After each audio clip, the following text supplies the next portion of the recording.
mean, is y'all coming or no?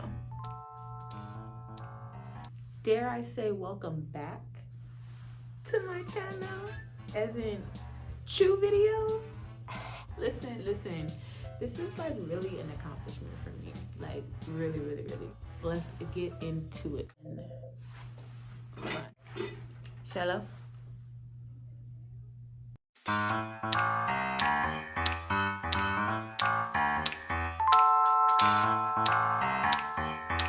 Okay, I gotta get back to filming.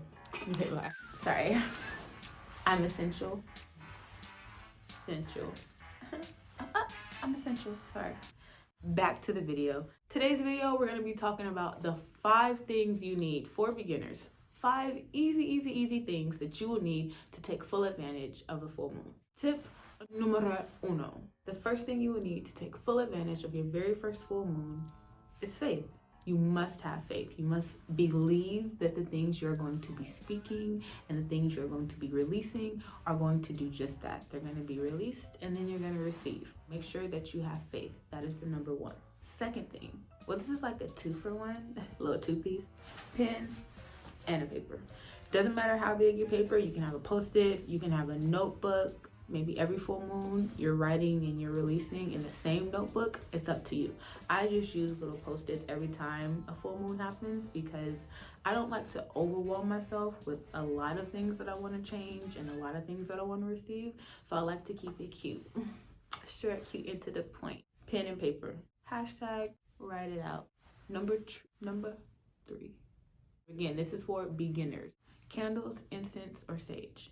Now, candles are a really good household item that many of us have. So if you are a beginner and you are watching this, get some really good candles that help you relax, that help you focus. Nowadays, they have candles for all different types of energies. So just make sure you have one that you actually like the smell of, that calms you down. Or you can get an incense. And of course, sage. You should just have sage nowadays anyways. It's kind of like the lemon pepper. But yeah, you guys can use the sage. Number 4, crystals, rocks, or plants. Now, again, if you're a beginner, you might not have access to crystals right away. You can definitely use plants or anything that has life, something from your childhood that you hang on to. Anything that has any bit of significance in your life, have that with you. That can take the place of the rocks or the crystals. The plants are really good to have as well because, you know, you're breathing life literally from the plants, so it's an exchange going on. The very last thing you need to successfully take advantage of your first full moon is the moon and the stars. How do I utilize all of these things to take advantage of the full moon? Hold on, I'm getting there. You just put them together like paper. Prior to sitting under the moon and the stars, you're going to use your pen and your paper to write out all of the things that you want to release. Okay, maybe not all. You know, you don't want to really release everything in one night. We're going to start small. You have to make sure that you set your intentions. For example, if you want a flat tummy and a booty that's yummy, honey, you need to be specific. Don't hesitate on asking for exactly what you want to receive. Same goes with releasing. For example, if you say, it no longer serves me to continue to check my ex's page from a fake page that I made, say those exact words. I mean, no judgment. Listen, you have to be specific. Be very specific. I first started practicing this about 6 years ago. I went through a really long depressed state for about 1.5 years. This was one thing that I found. My exact words were, I want a flat stomach and a fat ass. Flash forward, I think we might have achieved that. No, but honestly, I was very specific with the things that I wanted. I said I never wanted to worry about if my gas tank was on E ever again. And even though it be on E, I don't be worried. So be as specific as you can be. Only you know what you want and only you know what no longer serves you. So be very specific. Also be aware of trying to release things that you aren't ready to release. If you know you're still gonna go check his or her page next week, then baby, just hold off on that one. Now, once you write your letter and you are under the moon and the stars and you are ready to release and receive, I suggest writing 2 letters one where you are releasing and another one where you are receiving, because you don't want to get the two mixed up, okay? Try to keep it short. You don't want to release and receive everything in one full moon. Make sure that we're making smart goals. Even though this is for the universe, even though this is for us, they have to be smart. You want to make sure that it's something that you can actually get your hands on.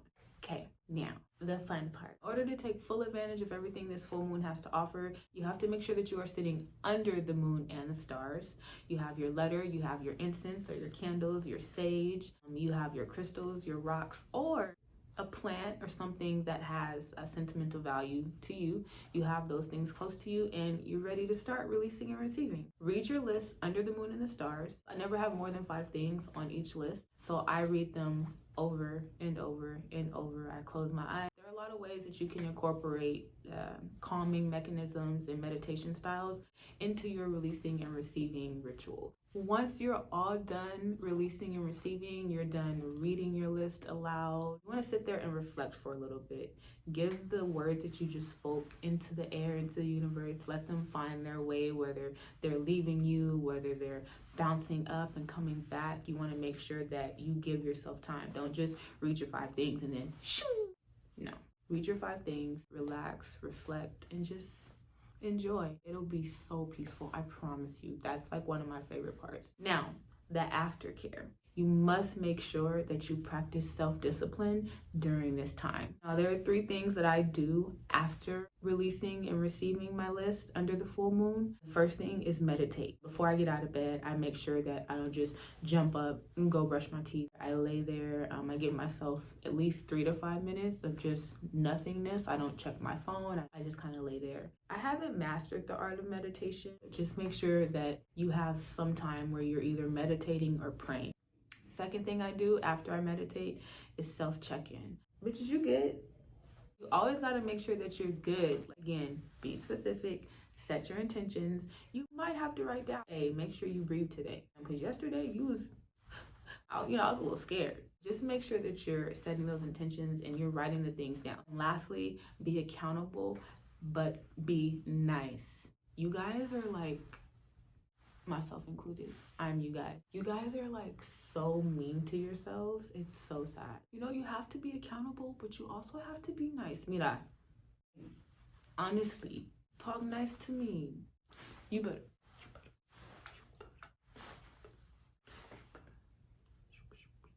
You better talk nice to me, and period. That's on period. That's on period. Like, just talk nice to me. Are you talking to me? Okay, we'll talk nice. No, honestly, like, I don't want to hear none of that. Say it with some heart. No, really though, you have to talk nice to yourself. Like, there is no other way. Progress is a process. You know, we ain't even gotta go into that this video. Set your intentions, make your list, release and receive. Look, that's it. That's it. No more. I hope this video was interesting and informative. You know what to do. Like, comment, subscribe, all of that. I wish you all the best during this next phase of full moon. Tonight is a super moon and it's a pink moon. If you want more information, go to my Instagram, Life of Lisa, or leave some questions in the comments below. Until then, stay humble, stay hungry, and stay focused.